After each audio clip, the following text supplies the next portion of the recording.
Oh, here we are. This is closed.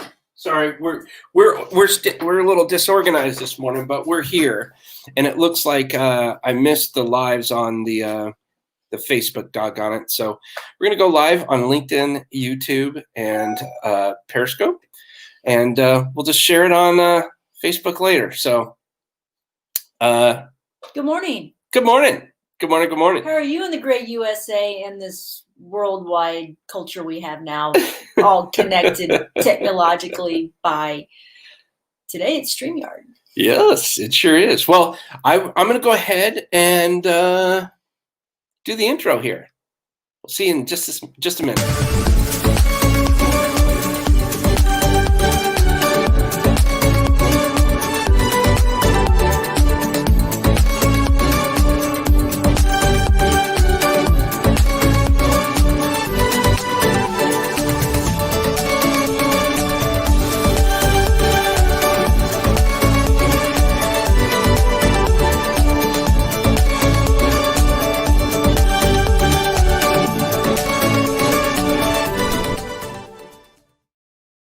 Sweet.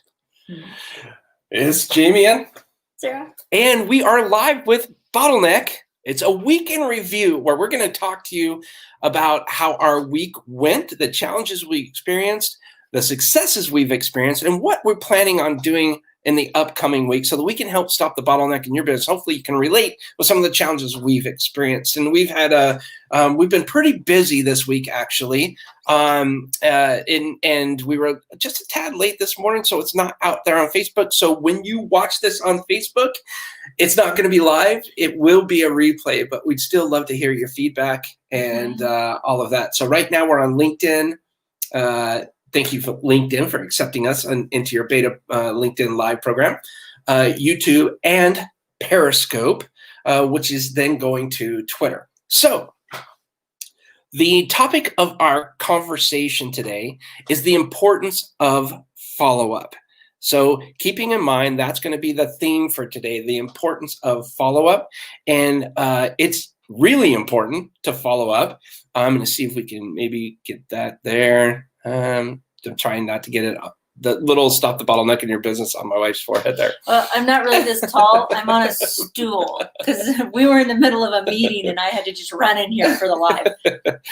So that being said, the importance of follow-up is extremely important because I think following up shows passion, following up shows respect, and following up keeps the ball rolling in the process. It's really super important that when you do something, there's always a next action until you finish it. And then when you finish something, there has to be a signal, an identifier that says, okay, we're done. Like when we used to work on websites, when we finished that website, we would send a deployment kit, and that deployment kit would have how they logged into the website and the designs and the colors and all that kind of stuff.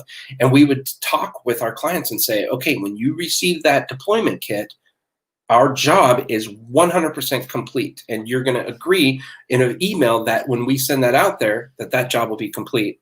And so we go through all this stuff. And the reason that I thought that this would be really important, because this is the importance of follow-up. And so what we're going to do this conversation today, keeping in mind that underlying tone of follow-up as we go through what happened this week, the challenges we had, the success we had, and what we're planning on doing next week. So you want to talk a little bit of the challenges that we had this week? Oh, challenges would be, I'm going to call it lack of communication or lack of, not communication, but asking the right questions and then following up on those questions. In the way that the pain points or the issues pointed us. I think we were, is that making sense? We kind of, some red flags, how to identify those red flags that come up. So what was a red flag? Red flag. Let's give an actual example. An actual example. A DA started with a client. When she says DA, she's talking about a distant assistant. So sorry. A DA started with a client and then just quit. And it wasn't, and we're like, whoa, what happened? And the client was super upset. Well, it turns out the client was not organized. It was so chaotic that it stressed out the DA so much trying to help this client out that she couldn't function. She could not perform the tasks as requested because there was no organization or processes for the client.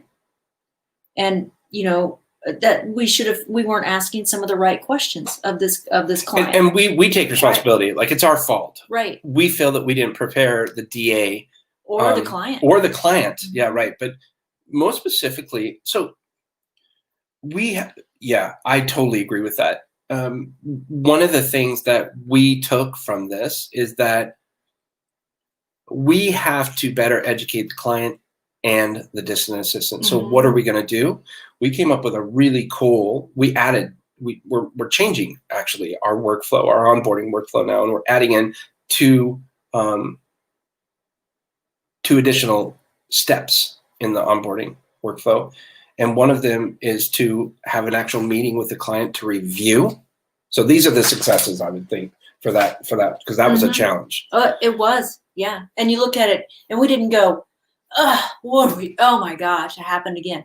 No, it was, and I don't mean again like it happens all the time, but there's issues. We didn't look at it as, well, we need to continue to try to put a square peg in a round hole. Steve says, but isn't that the point? A good DA should hone in on the inefficiency. Ooh. Yeah, that's a good question. Yes. So Steve, a good DA should hone in on that inefficiency. And that's why we're taking responsibility, because we didn't train them enough. I don't think in that specific, not that we didn't train them enough. We didn't prepare them enough for that kind of environment. And maybe the expectation you're thinking of, Steve, is a little bit, that kind of sounds like you're thinking of it as like the DA would come in as a consultant. The DA is coming in as a part of a team and has to be trained first. So if it's so chaotic they can't even be trained, there's no time to be trained, and it's just thrown at them, anyone would be overwhelmed. Yeah. Yeah, and that's where we need to focus on the clients as well. So we took this as a challenge, and challenge accepted. And what we did is we added 2 steps into the onboarding process.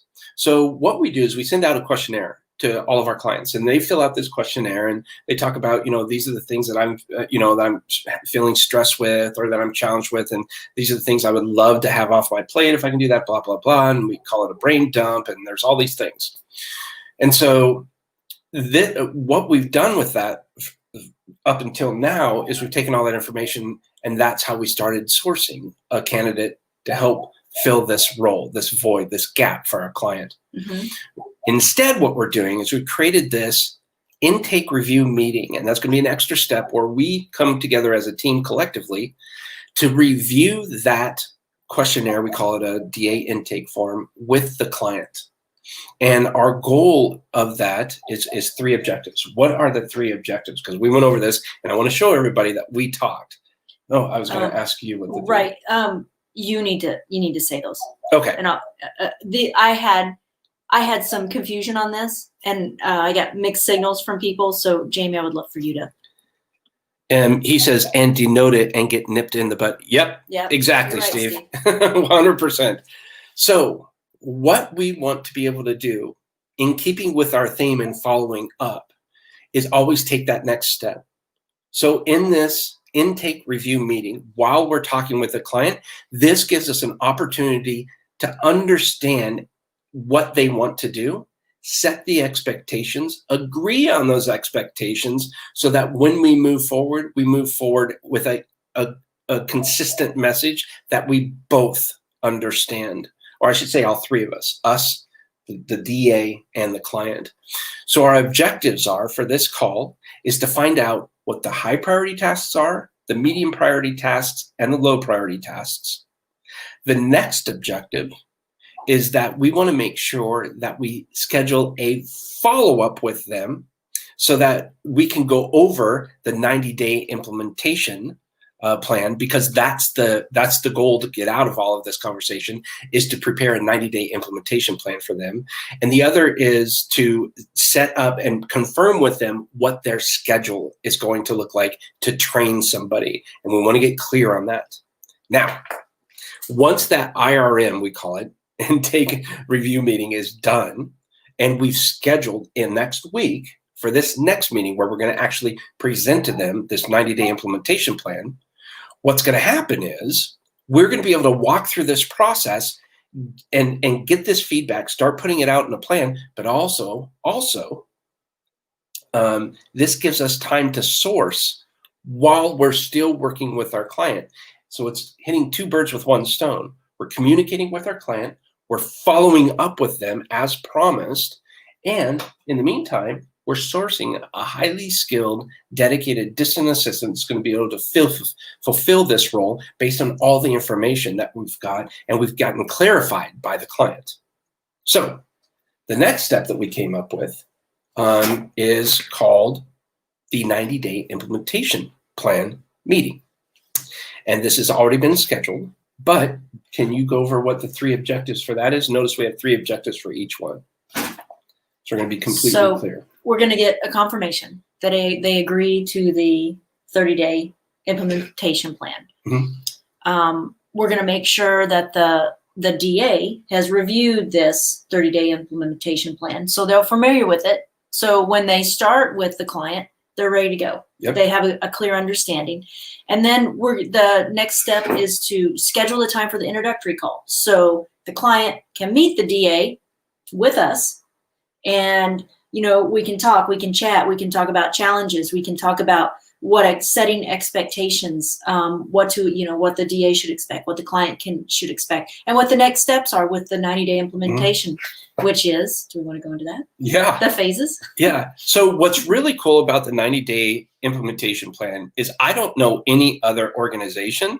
And by the way, Steve said one more thing. I think most Americans don't fully grasp just how efficient their business can operate with the right DA or VA. From experience, I've always advocated a multiple match of 2 to 3. Okay. Your lips. Speaking to the choir. Yes. I'm so glad that I'm going to put that back up there again. 100%. I couldn't agree with this more, Steve. Thank you so much for sharing that. And this guy knows what he's talking about. I mean, he does shipping stuff, and this guy's the man. Steve, yes, I think it's so important that people understand this. Okay. I'm just going to say yes. You nailed that. So the 90-day implementation plan, this is really going to help. And I seriously do not know of another remote-based agency such as ours. This is going to be a huge differentiator in addition to so many other things. But our goal here in this 90-day implementation plan is we are talking, and when I say we, I'm talking about our team. Mm-hmm. We're all invested in this with the client. And the client hops on, and we're in PowerPoint form. We're actually going to walk through what we believe we can help them with over the course of the next 90 days. This is huge. Every 2 weeks, we're going to meet with the client and the DA separately to make sure that they feel comfortable in what's happening moving forward and that they're ready to take the next step.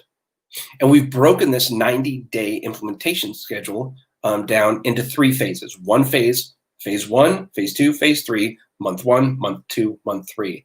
You want to break down the phase 1? What happens? Yes. So phase 1. So prior to this, our team and the client have agreed to what the 90-day implementation plan is. And we know what their high priority tasks are, their medium and their low. So the first 2 weeks, take 2 to 5 tasks out of their high priority, things that if we took off their plate, it would just be Yep. Oh my gosh, I don't have to worry about it. Those 2 to 5 things that you just can't stand. Right. Say it's organizing your 150 emails you got overnight while you were sleeping, and you look at it in the morning, you're like, oh, not again. Okay, so the DA will, based upon the training that has been agreed to by the client, maybe they meet 5 days a week for 30 minutes. Maybe they meet 3 days a week for an hour, or maybe they have longer to work with them. I don't know. But this agreed upon plan. So they're going to, in that first 2 weeks, the DA works only on those tasks. And while they're working on these tasks and learning, they're creating a rough draft of a workflow. They're documenting everything they do in this process.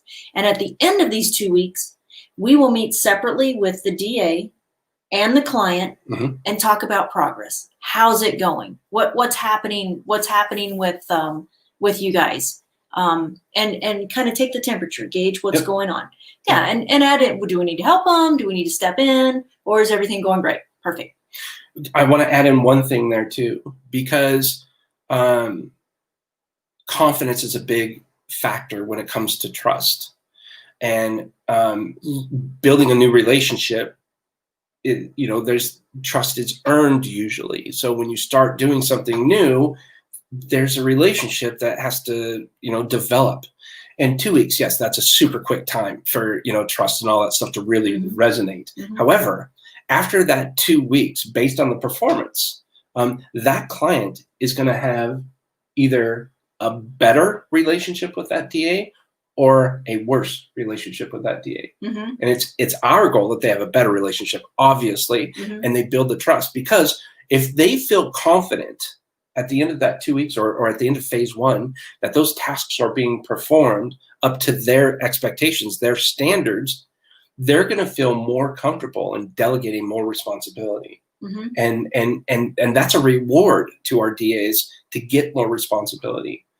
So I just wanted to kind of throw that in there, because that's a big factor that we're going to be identifying after that first 2 weeks. Right. So then after the next 2 weeks, the DA will continue to focus on the initial 2 to 5 high priority tasks and finalize the workflow. And at the end of the 2 weeks, they present their workflow to their client, and the client has to sign off on it. This is perfect. This is what I want. Well, what about this? We probably need to add this in there. So then once those first 4 weeks are over, we will check in with the DA. We will check in with the client, make sure everything's capiche. Second, and then we'll move on to the phase two, rinse and thing. repeat. Same thing. Medium priority tasks. Yep. So they're continue to do the high priority, but now that they've got a grasp of that and it's easy for them and it's second nature, they come in, they know exactly what they're doing. The client is happy with what they are providing. They can start spending time and still being trained on the same schedule by the client on the next set of tasks. 2 to 6 items. Yeah, it's 2 to 5 items. But what's really neat is at the end of this 90 days, they have 6 to 15 items. They, meaning the client, has given 6 to 15 high priority, medium priority, and low priority tasks to the distant assistant, the DA. And they have now been able to not only handle all of those tasks, but handle them effectively and up to the level of expectation that the client deserves.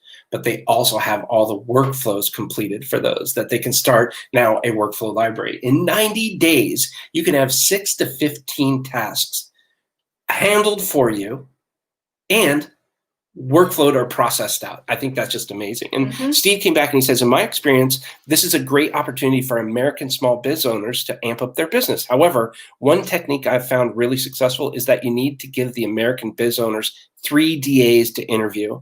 Okay, that's good. And you have one more comment here. I want to say that, you know what? I've done that. We did that for a long time. And we had 3 DAs that we would bring in to interview. And there was challenges. The feedback that we got, so here's the problem. When we go through and we recommend one DA, we found that based on all the feedback that we're getting, the time for them to interview that person is a lot more focused. With 3, it took a lot longer for them to kind of figure out who they wanted to choose. They had to take a lot more time reviewing 3 different resumes, 3 different video resumes, and 3 different personality reports. And one of our objectives after a survey that we put out there was, hey, would you rather us go through and recommend somebody for you to save you the time from doing the interviews? Or would you like to interview more people? And we got back tons of information and made us ultimately decide on recommending one person, because the people, they part of the reason they want to work with us is so that we can go and do all of the due diligence ourselves, so that they don't have to interview a lot of people and take the time doing so. So that's ultimately why we took the time and did that.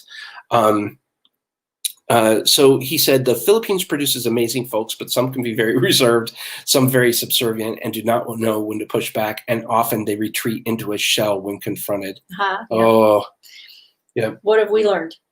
So empowerment. We've learned a great way to help our distant assistants from the Philippines, a great way to build confidence and learn at the same time, is asking questions. Lots of questions. Lots of questions. And listening with intent. Yep. So whenever somebody makes a point, somebody meaning a client or me or whatever, it's in their best interest, number one, to acknowledge who that person was. By the way, I'm a big believer and fan of the word listen. Last year, that was my word of the year: listen intentfully and soulfully to engage notably. And I like to share this with our distant assistants, because if you listen, you hear what the question was. Number one, you address it. Okay, Sarah, yep, thanks, I understand. What you asked, repeat what the question was. What you asked was for me to do this, this, and this. Here's my answer. So then you answer that question, and then you ask a question after you're done answering a question.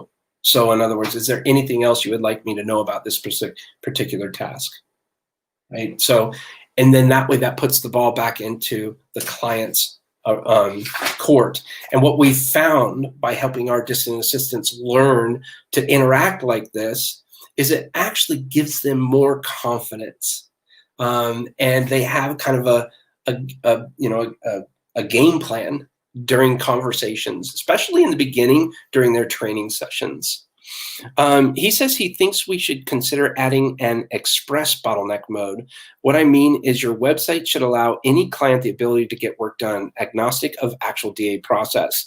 Submit the work through the website, skip the interview and onboarding process for certain clients that are okay with your hand-picked, premium cultivated diagnostic DA service. That's a good idea. Diagnostic. Kind of like a done-for-you service, kind of like a done-for-you-wp.com maybe. So I have another company that does exactly that. It's called done-for-you-wp.com. So if you want to go check that out and you need someone to kind of do the stuff without ever having to meet them, kind of like an Upwork or a Fiverr or something like that, where you can just submit the work, we'd be happy to do that as well. And I think that's a really good idea, Steve. But I do want to make a really clear delineation of what, and this is exactly why we call them dedicated distant assistants. It's because it's much different than a virtual assistant. A virtual assistant is kind of doing that. Maybe we can have a DIY service or something like that, that is more of a transactional based service. You're not really building that relationship. The reason why we have this intimate, dedicated distant assistant is because, unlike many other services, which, and if that's the way you want to go, I'm not saying those are any worse, any better, Fiverr, that kind of stuff. They're just different than us. And the reason, and this is the big differentiator, this is a big difference right here in what we believe, is that we want to build a long-lasting relationship, an intimate-based relationship, not a transactional-based relationship. A lot of people will find that work that is done, they may send out, I want to get this graphic done, and they get it back, they say, that's not anything like what I was asking for. Well, it's because they don't understand their vision, their mission, their brand, the tone, the voice. They don't understand all of that, and that takes time. And I think that's specifically why this 90-day implementation plan is incredible, because this helps the DA, the distant assistant, learn those intimate details of what the voice is. You know, what do they aspire to do? What's the daily objective? Like, they'll learn all of this over time, and pretty soon you'll find, just like with my personal assistant, half the time she knows what I want. She doesn't even have to really ask anymore, but that took time to get there. And that's what we want to share with everybody else. And if that's the experience that you want to find somebody who can virtually finish your sentences, then that's why you want to work with Bottleneck Distant Assistants. But he said, great, done for you is awesome. Yeah, I agree. But yes, so we've considered both those routes, but we do want to let people know that if they are really stuck and, they've been in business for 3 to 7 years, they're really getting busy and we got to help them figure it out, stop the bottleneck in their business and stop focusing on the wrong things and start doing what it is you're best at. Start doing your best work. That's what we're all about. Yeah. And our niche is helping people grow. Our niche is not a call center. That's not what we provide. We provide relationships. Mm-hmm. And that's what we want, because that's what we get from our DAs. I mean, we have great relationships with them. It's wonderful. And we have an ease at our meetings. Everybody's fun. Everybody's laid back. Everybody's laughing, and nobody's afraid to say anything. And you can't believe some of the little personal pictures people will pop up, mm-hmm. or the backgrounds they bring, or they're not you. I mean, really, you cannot believe. It's like, oh, well, you shared that with us. That's great.